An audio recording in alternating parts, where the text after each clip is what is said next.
오늘 우리에게 주시는 하나님 말씀은 사무엘상 29장 1절에서 11절까지입니다. 29장 1절에서 11절까지입니다. 제가 가지고 있는 구약 성경은 457조입니다. 사무엘상 29장 1절에서 11절까지입니다.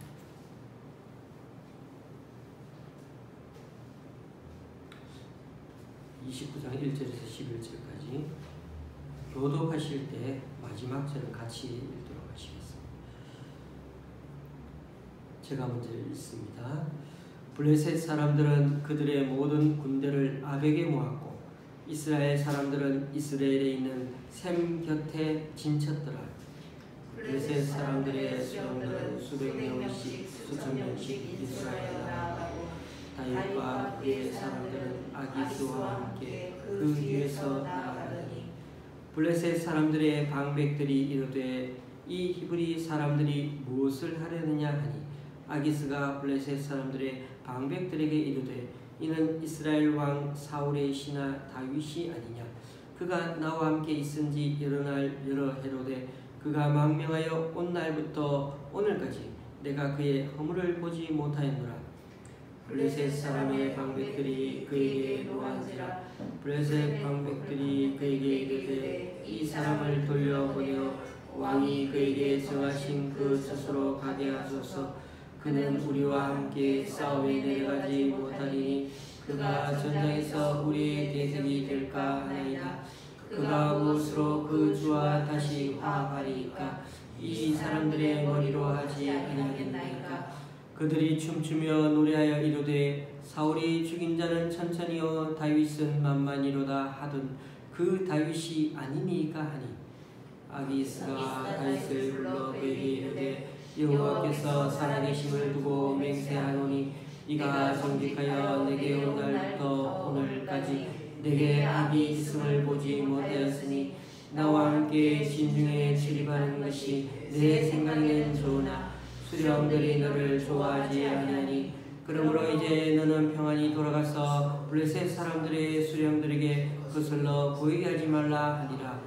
다윗이 아기스에게 이르되 내가 무엇을 하였나이까? 내가 당신 앞에 오늘까지 있는 동안에 당신이 종에게서 무엇을 보셨기에 내가 가서 내 주 왕의 원수와 싸우지 못하게 하시나이까 하니 아기스가 다윗에게 대답하여 이르되 내가 내 목전에 하나님의 전령같이 선한 것을 내가 아나 블레셋 사람들의 방백들은 말하기를 그가 우리와 함께 전장에 올라가지 못하리라 하니 그런즉 너는 너와 함께 온 내 주의 신하들과 더불어 새벽에 일어나라. 너희는 새벽에 일어나서 발거든 곧 떠나라 하니라.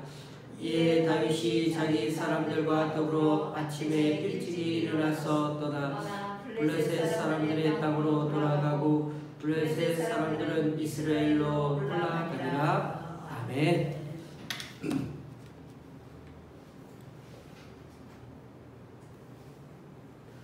우리가 사무엘상을 읽을 때 항상 관심을 가지고 봐야 하는 부분이 있다고 말씀드렸습니다. 전에 사울이 왕으로 세워질 때 살펴봤듯이 사울은 이스라엘 백성들의 요구가 많아서 그것 때문에 세워진 왕이 사울 왕이었습니다. 우리에게도 주변 나라들처럼 왕이 있어야 되겠다고 그렇게 백성들이 하나님께 요청했죠. 그러나 반면에 다윗은 하나님께서 선택하신 왕이었습니다. 사무엘서에는 사울과 다윗이 갈등 관계에 놓여 있는 장면들이 많이 등장합니다. 어떻게 보면 사람들의 요구로 세워진 왕과 하나님께서 세우신 왕이 많이 대조되는 것을 우리는 여러 차례 보게 됩니다. 사울은 자꾸만 다윗을 죽이려고 하고 그러나 다윗은 그런 왕을 제대로 대적하지도 못하고 그냥 피해 다니고만 있습니다. 사울과 다윗의 이러한 대비를 통해서 하나님께서는 이스라엘 백성들의 그 불신앙을 사울과 함께 그렇게 은연중에 드러내주고 있습니다. 그러나 한편으로 하나님께서는 이스라엘의 그 불신앙을 책망하시면서도 이스라엘과의 언약에 근거하여서 그들을 여전히 어떻게 사랑으로 다스릴 수 있는 그런 왕을 준비하고 계셨습니다. 사람들에 의해 세워진 왕이 이렇게 하나님께서 세우신 왕을 어떻게 핍박하는 것은 비단 다윗의 경우에만 그런 것은 아니었습니다. 이미 이스라엘은 그들의 지도자 모세와 함께 광야 생활을 해오면서 숱하게 어떻게 했죠? 하나님을 원망하고 불평했고 온갖 악행과 불순종을 마다하지 않은 일들이 있지 않았습니까? 그럼에도 하나님께서는 그런 이스라엘을 낮에는 구름기둥으로 밤에는 불기둥으로 인도하셨고 만나와 메추라기까지 주셨습니다. 뜨거운 광야 땡볕에서는 바위를 깨가지고 수백만 명 이스라엘이 흡족하게 다 마실 수 있는 물도 주셨습니다. 40년 동안 하나님께서는 친히 그들의 목자가 이렇게 되어 주셨던 것입니다. 얼마나 놀랍습니까? 그러니까 때로 징계도 하셨지만은 그 관계가 마치 부모와 자식 같은 관계였기 때문에 그런 징계와 채찍마저도 이스라엘을 향한 사랑의 또 다른 표현이었던 것입니다. 그만큼 40년 동안 하나님께는 먹여주시고 입혀주시고 인도해주시고 돌봐주시고 보호해 주셨던 것입니다. 그러므로 우리가 순종과 불순종이라는 관점에서 이 성경을 바라볼 때 단순히 우리는 율법을 어떻게 지키면 하나님께 복을 받고 또 지키지 않으면 벌을 받는다, 이런 아주 단순하지만은 권선징악 개념으로만 하나님을 이해하면 안 된다는 것입니다.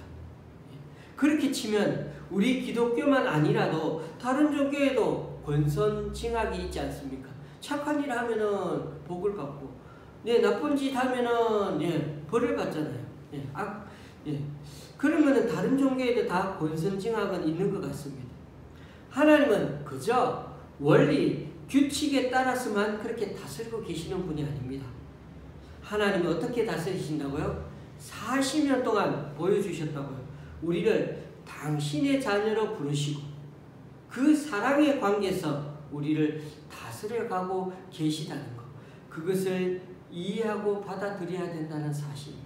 그러므로 앞으로도 이런 부분을 늘 기억하고 그냥 우리는 순종 불순종, 그래서 순종하면 복 받고 불순종하면 벌 주는 분, 그런 분으로 생각하면은 너무나 안 된다는 것입니다.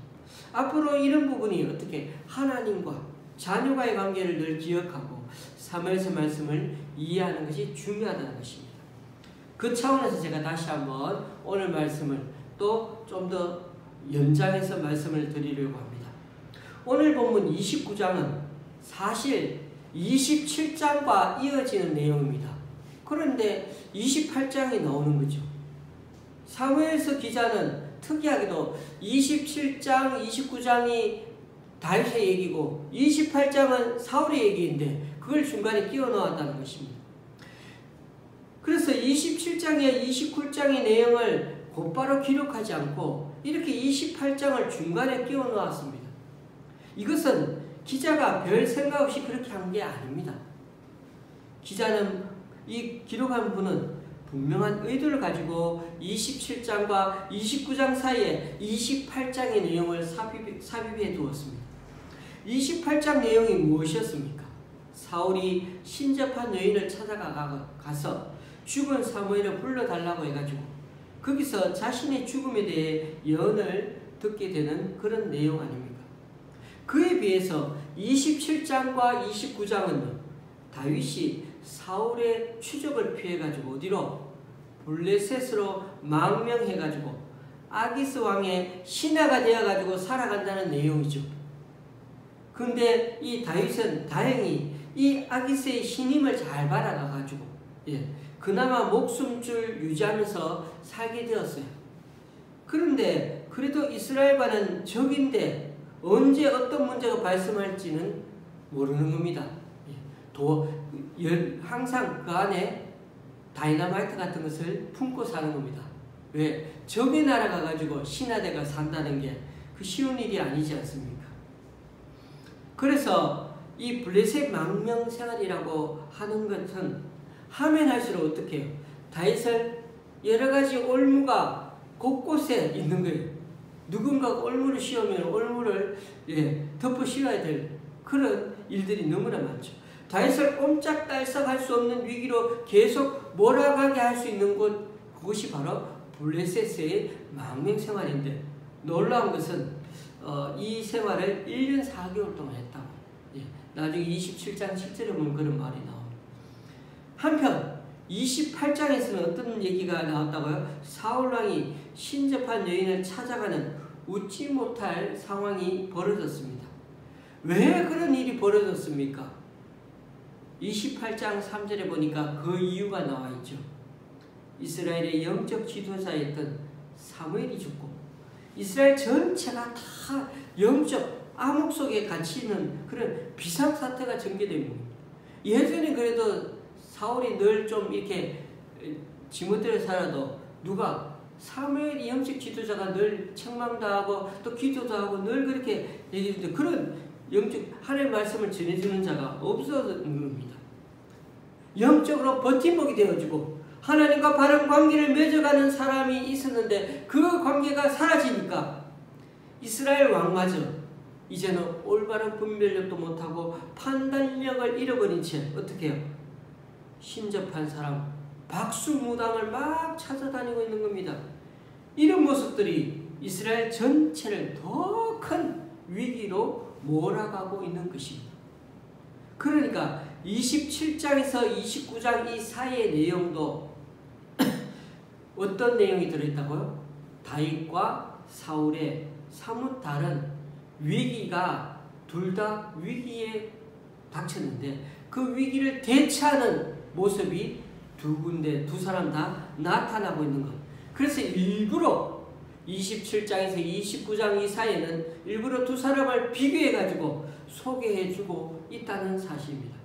그런 점에서 27장과 29장에는 하나님의 사람 다윗의 위기가 전개되고 있고 28장에서는 사람들이 세운 왕 사울의 위기가 전개되고 있는 것입니다. 사무엘서의 이 저자는 이 두 사람이 겪고 있는 위기를 이렇게 대조하여서 보여주고 있습니다. 지금 사울과 다윗은 서로 비슷한 위기에 빠져 있습니다. 사울이 선지자 사무엘이 죽은 후에 블레셋 군대를 보고 너무나 두려워하고 있습니다. 그때는 그래도 하나님 뜻을 아는 사무엘이나 있었는데 지금은 없잖아요. 그러니까 더 두려워하는 것입니다. 기도해도 응답을 못 받아요. 침묵하시는 하나님. 다윗은 사울의 손에 죽을 것을 또 두려워하고 있습니다. 사울은 지금 블레셋 때문에 두려워하고 있는데 다윗은 사울의 손에 죽을까봐 두려워하고 있습니다. 사울은 아무리 불러도 하나님의 응답을 듣지 못하자 두려움 속에 빠져들었습니다. 자신의 죄를 회개해야 한다는 생각보다는 그저 블레셋 군대를 보고 두려워하고 이 위기를 어떻게 모면할 수 있을까? 그 두려움을 빠져 있습니다. 전에는 하나님께 기도하는 사무엘을 통해서 응답을 받았는데 그것조차 할 수가 없어요. 그래서 답답해하다가 결국 그 답답함을 어떻게든 풀어보려고 결국 신접한 여인을 찾아갔고 그는 귀신의 힘을 빌려서라도 사무엘의 목소리를 들어야 되겠다고 하는 그 인생의 조급함이 생겨가지고 하나님이 금하시는 방법까지 그렇게 찾아가게 된 것입니다.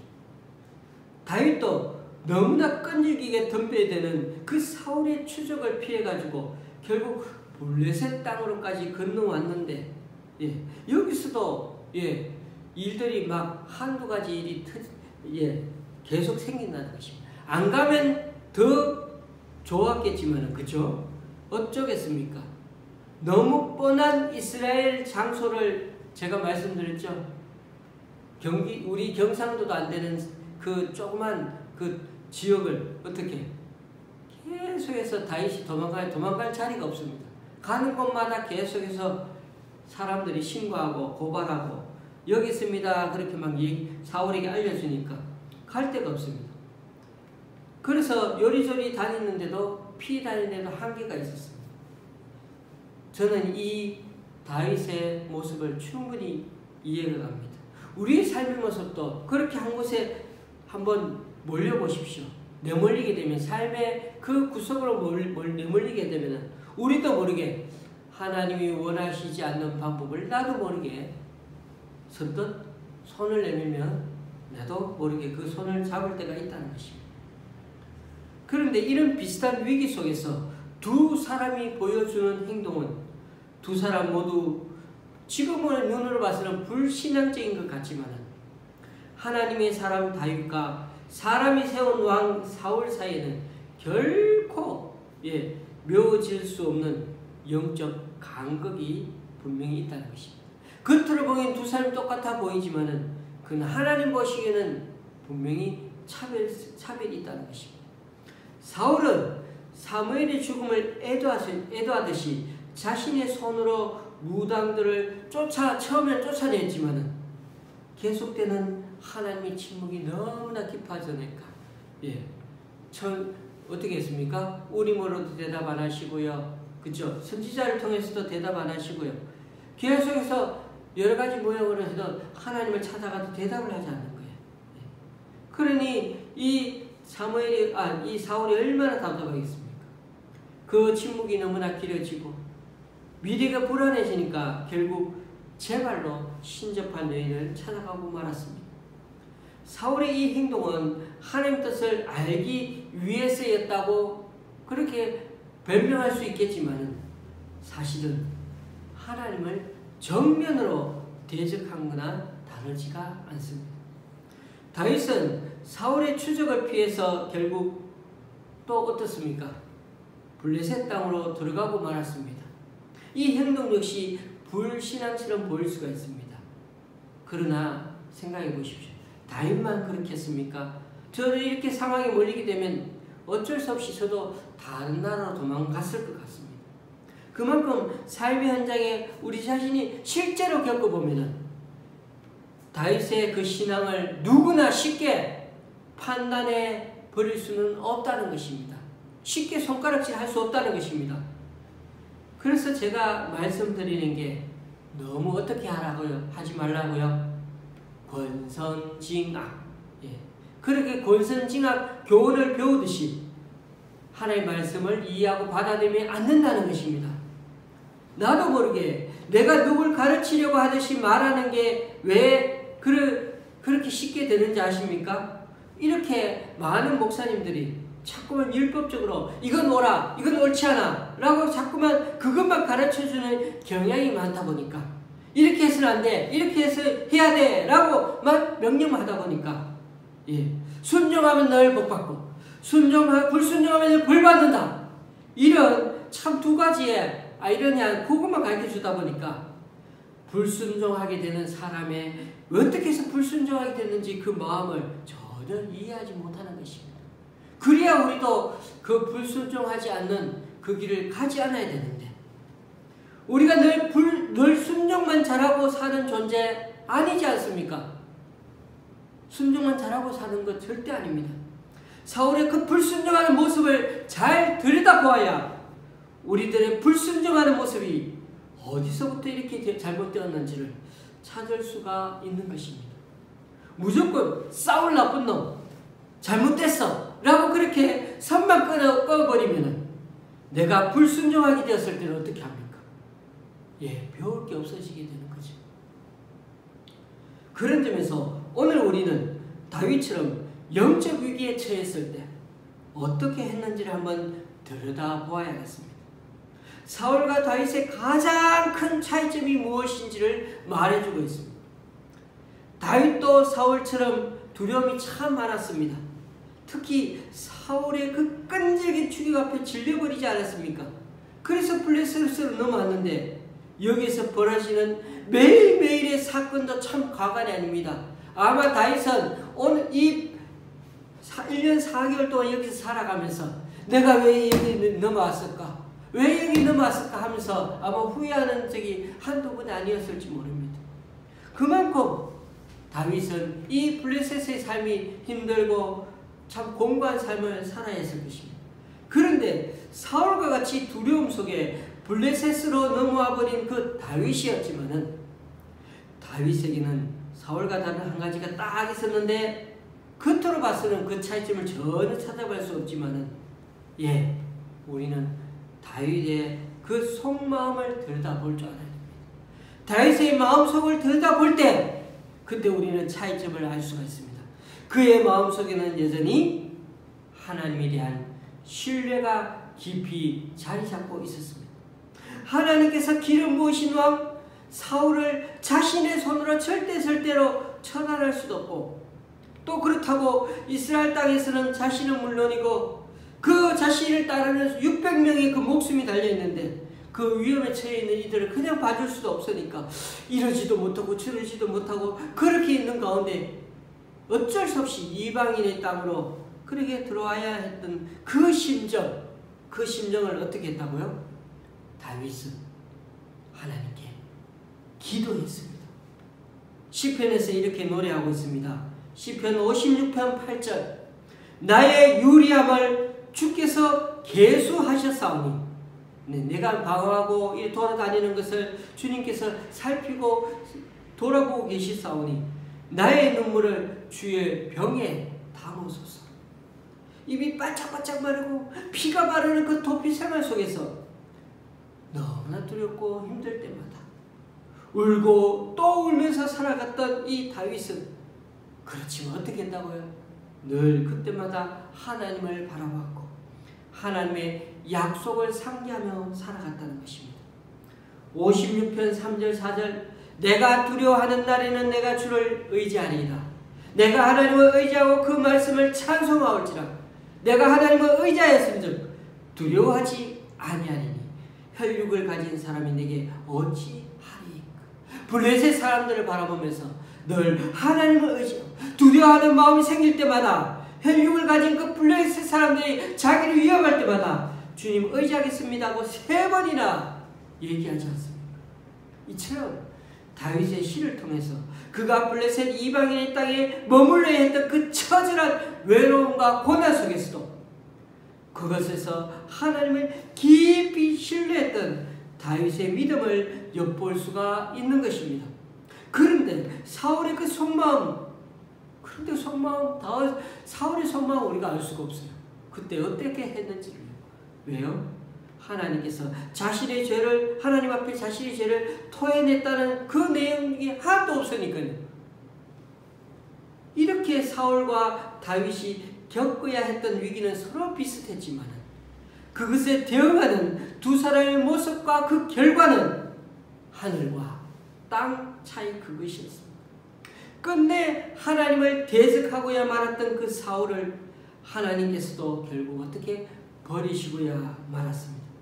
그에 비해서 다윗이 더 큰 위기 속에 있을 때에도, 사울보다도 더 큰 위기에 빠져 있을 때에도 하나님이 전적으로 개입하셔서 다윗을 건져내어 주셨던 것은, 다윗을 하나님께서 너무 편애해가지고 그렇게 했다고 성경은 말하지 않습니다.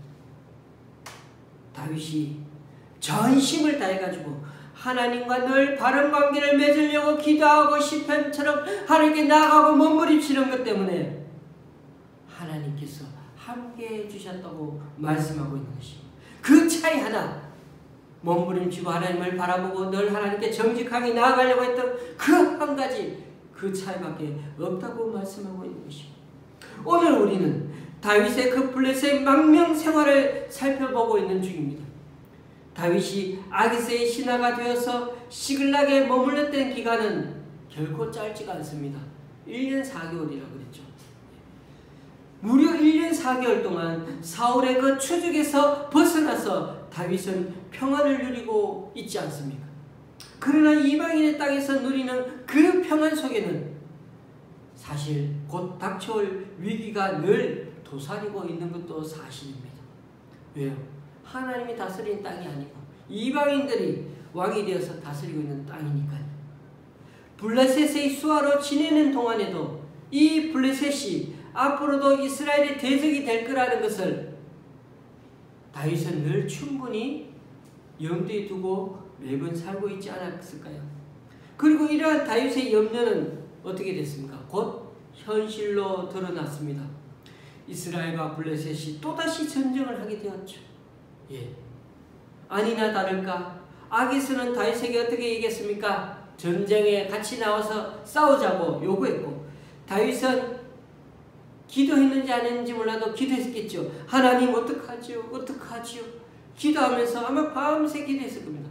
그렇게 하고는 그날도 어쩔 수 없이 자신의 군사를 이끌고 아기스 왕의 뒤를 따라서 지금 이스라엘을 치러 가는 그런 모습처럼 그렇게 뒤따라 나가고 있는 모습을 보입니다. 당시 다윗은 아기스 왕에게 절대적인 신임을 얻고 있었습니다. 28장 2절을 보면은 아기스 왕은 이 전쟁 때 어떻게 해요? 다윗을 자신의 머리 지키는 자로 앞으로도 계속해서 삼겠다고 했죠. 머리 지키는 자가 오늘날로 말하면 뭔지 아십니까? 경호실장. 예, 경호실장. 이 다윗을 경호실장을 시켜가지고 절대적인 신임이 아니면 옆에 두겠습니까? 경호실장을 시키겠다는 것. 비록 다윗이 예상하지 못한 일은 아니었지만 이렇게 지금 자신의 나라 이스라엘을 치러 가는 그 상황 속에서 다윗의 마음은 얼마나 참 이렇게 착잡하고 힘들었겠습니까? 그렇게 하면서 그는 그 전날에도 하나님께 열심히 기도했을 것입니다. 이제 드디어 이스라엘 치러 가는 그 행군 속에서 다윗은 있습니다. 뒤 따라가면서 여전히 아무 말 없이 아기스 왕 뒤에 따라가면서 계속해서 기도합니다. 하나님 어떻게 하죠? 하나님이 이제 전쟁하러 가야 되는데 어떻게 하죠? 그러자 다윗은 혹시나 하나님께서 이 가는 길을 가는 이 중에도 길을 열어주실까 기대하면서 계속해서 기도하며 그 뒤를 따라가고 있지 않았을까요? 그런데 그 순간 블레셋 연합군의 다른 방백들이 갑자기 아기스 왕에게 다들 찾아왔습니다. 그리고 막 항의합니다. 삿대질하면서. 이 방백들은 개별 도시국가들의 왕이자 지휘관들입니다. 그냥 이 아기스 왕은 대표 왕이지만은 그러나 이 블레셋 연합군의 여러 지역 도시에 있는 왕들과 그리고 도시국가의 지휘관들을 결코 무시할 수가 없습니다. 아기스 왕이 대표적인 통수권을 갖고 있지만은 이들이야말로 제국왕이나 마찬가지여서 이들이 전부 다 반발하면은 이 방백들 말을 무시하면 큰일 납니다. 근데 이들이 다 함께 모여가지고 의기투합해가지고 요구하는 게 뭡니까? 다윗 따라가면 안 된다는 겁니다. 방백들의 저항이 생각보다 심합니다.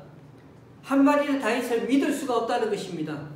만에 하나 다윗이 사울의 호의를 얻으려고 다시 이스라엘로 돌아가려고 자기들을 뒤에서 죽여버리면 어떻게 하겠냐고. 그러니까 얘는 믿으면 안 된다는 거예요. 괜히 다윗을 믿고 있다가 뒤통수 맞을 수 있다는 겁니다. 그렇습니다. 블레셋 지휘관들 내면에 의심이 스며드니까 금방 어떻게 됐죠? 블레셋 자체가 4분 5일이 되는 것입니다.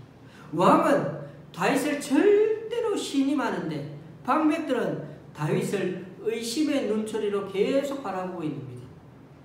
이 문제가 걸리니까 당장 전쟁은 해야 되는데 아예 전쟁을 시작조차 할 수가 없는 것입니다. 이게 어떻게 된 일입니까? 여러분, 다윗은 어떻게 해야 살아남을 참 고민을 하고 있는데 아무리 봐도 이 난관을 어떻게 빠져나갈 수가 없는 것입니다. 그런데 하나님이 그들 마음속에 의심을 심어주셨으니 이 일들이 가능했던 것입니다. 다른 어떤 방법으로 설명할 수가 없는 거 아니겠습니까? 신기하지 않습니까? 하나님께서는 이런 방법을 사용해서라도 위기 속에 친히 간섭하여 다윗을 건져주셨습니다. 이런 일이 한두 번이 아니었죠. 하나님이 아브라함이 자기 아내를 찾으러 갔을 때 왕이 앞에 가서 왕이 꿈속에서 어떻게 이 여인을 취하려고 했더니 건드리지 말라고 마음속에 하나님이 두려움을 심어주시니까 그 여인이 이 아브라함의 아내 사라를 건드리지도 못하고 그렇게 하나님 앞에 놓아주지 않았습니까? 그것처럼 하나님은 사람들 마음속에 꿈속을 드나들면서도 이렇게 어떻게 두려움도 심어주시고 역사하는 분이라는 것입니다. 자, 그래서 결국은 이런 방법을 사용해서라도 위기 속에 친히 간섭하여 하나님은 다윗을 건져주셨고, 아기스와 블레셋 방백들이 다윗을 두고 서로 의견이 엇갈리니까 아기스 왕도 어쩔 수 없이 다윗을 시글락으로 되돌려 보낼 수밖에 없었던 것입니다. 보십시오. 사울의 위기 앞에서 침묵하셨던 하나님께서는 다윗의 위기 앞에서는 침묵하시지 않았습니다.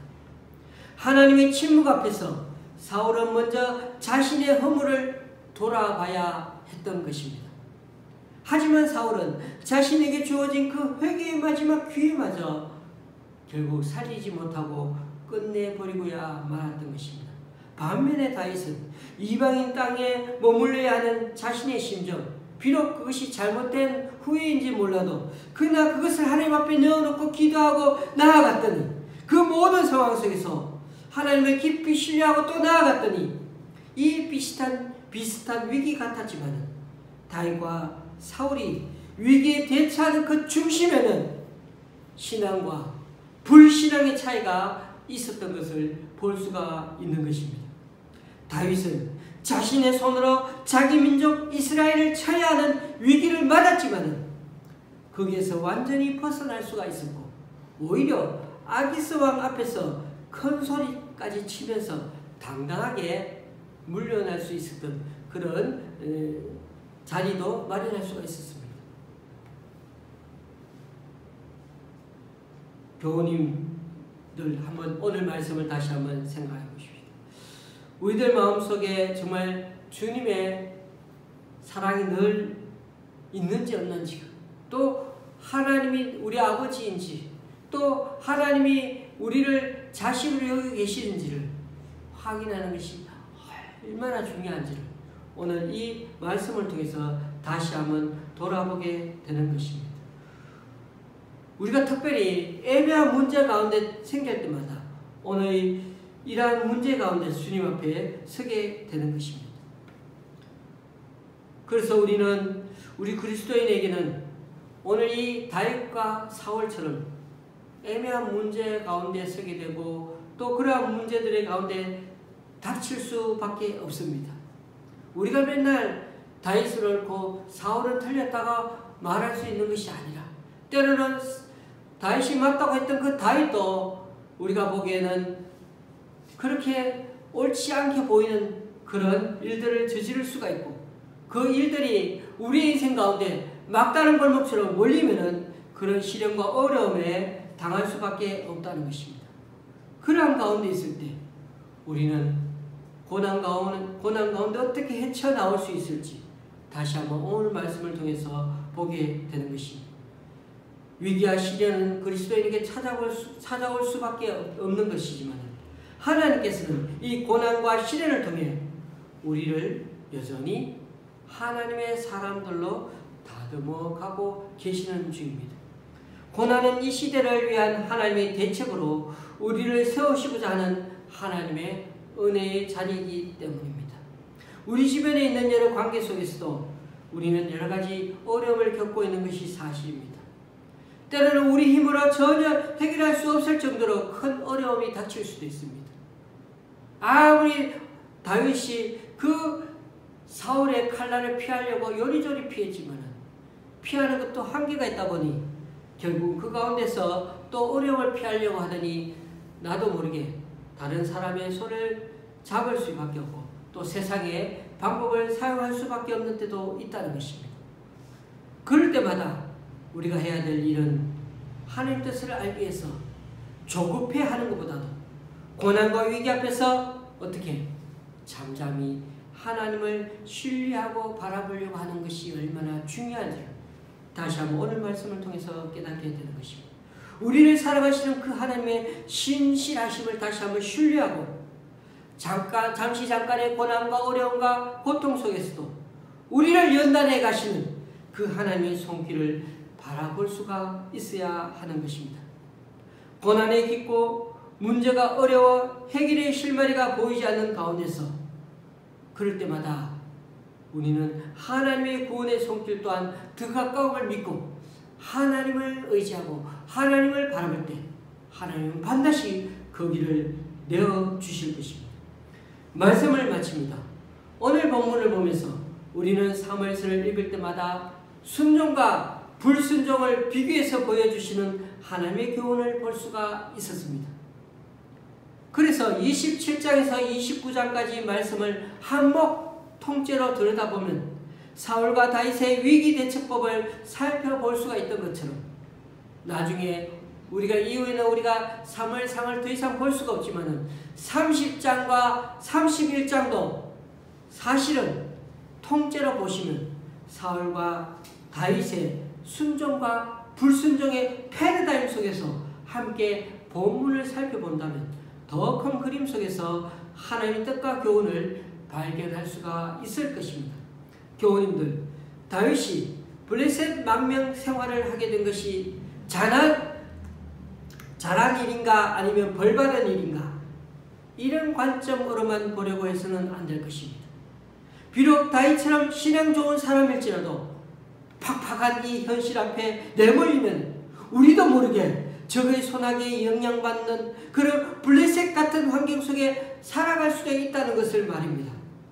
물론 블레셋 같은 환경에 들어가지 않으면 참 좋겠지만 살다 보면 그렇지 못할 때가 분명히 있습니다. 그렇습니다.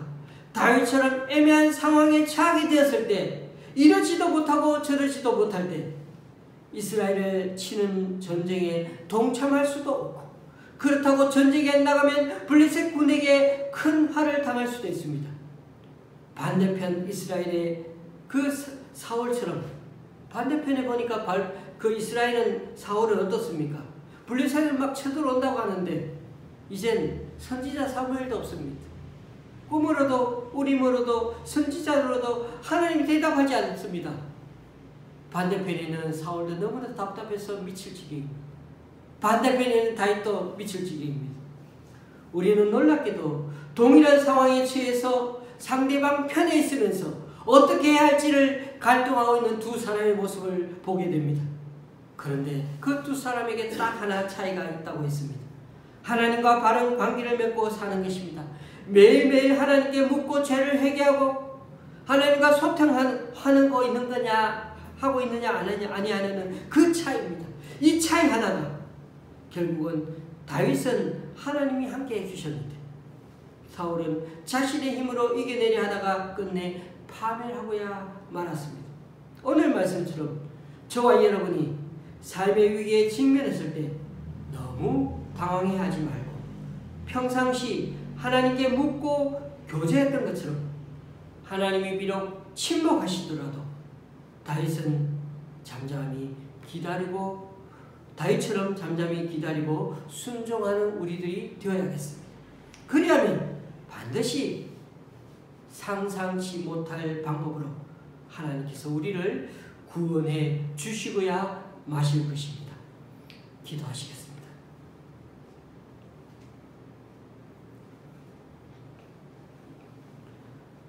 오늘도 다윗의 길을 선하게 인도하시고 모든 일이 합력하여 선을 이루게 하신 우리 하나님의 교훈을 배우게 됩니다. 우리 인생에 닥치는 위기와 고난이 있을지라도 너무 당황해하지 않고 평상시 하나님의 뜻을 묻던 그 모습으로 주님을 바라보며 나아가는 우리가 되게 하여 주옵소서. 무엇보다 사람으로 이 땅에 오셔서 저희의 모든 연약함을 채우라고 담당하신 그 주님 앞에 시편의 다윗처럼 우리가 현재 당하고 있는 이 어려움을 늘 담대히 내어놓는 그런 우리가 될 수 있게 하여 주시옵소서. 비록 고난 속에 있다 해도 더욱 주님과 동행하게 하여 주시고 더 깊이 주님을 신뢰하게 하여 주시옵소서. 그리하여 인생의 위기 가운데서도 우리 의도와 계산과 능력의 한계에 전혀 갇힘이 없이 사람의 헤아림을 뛰어넘는 그 놀라운 주님의 구원의 능력을 더 풍성히 경험하며 살아가는 우리 모두가 되게 하여 주시옵소서.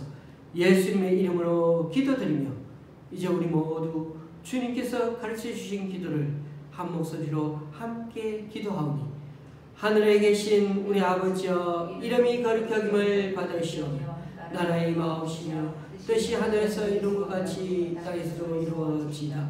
오늘날 우리에게 일용할 양식을 주옵시고 우리가 우리에게 죄 지은 자를 사하여 준 것 같이 우리를 사하여 주시고 우리를 시험에 들게 하지 마옵시고 다만 악에서 구하옵소서. 대개 나라와 권세와 영광이 아버지께 영원히 있사옵나이다. 아멘.